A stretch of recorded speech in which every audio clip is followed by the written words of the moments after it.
early stages, it's really devastating. It's devastating to find out that there's anything wrong with your child, let alone to have a lifelong disability.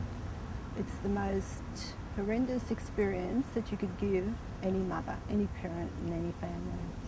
Jemma was my fourth child, so I did have some mothering skills, and she just didn't reach the milestones.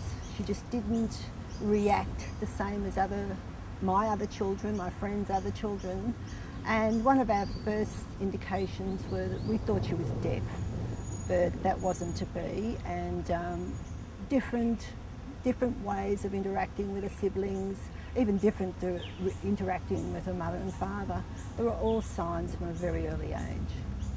Jemma, at one stage, for a long period of time, many years, the only way I could get her to leave the house was to have headphones and a tape deck, some music, a CD player, anything. Because again, even in my dear friend's home, she still needed to have the isolation of her own sounds and live in her own world. So while I could sit and have a coffee and a lovely visit, she was entertained by her own music and things that were familiar to her. And that was our compromise. We've grown a lot since then. She doesn't need it all the time, but at that stage of her life, she did need it, and it served a wonderful purpose because it helped keep her calm.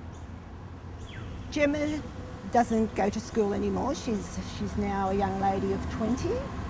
So she goes into a community program where she has an individual person come to our home, and they're able to take her out, and she'll do things like swimming, and she'll go for bushwalks, and she'll enjoy a lovely lunch, or perhaps go for a train ride. She has a life that I have been able to adapt to meet her needs. There are different programs for different children, different young adults to meet all individual needs, but for Jemma, she likes one-on-one. Jemma likes to feel very safe and secure with whoever she's with, and she needs that to keep her anxiety levels at a low. Olivia has made a lot of sacrifices as a child because she had a sister with a disability. But in saying that, I think it's given her a greater empathy, and as with her chosen career, she is a school teacher, she's a special ed trained, and she's now doing a PhD to further her studies on helping people with all sorts of different disabilities and to adapt into life. So she's a very caring person, and so I think that is because she has a sister with autism.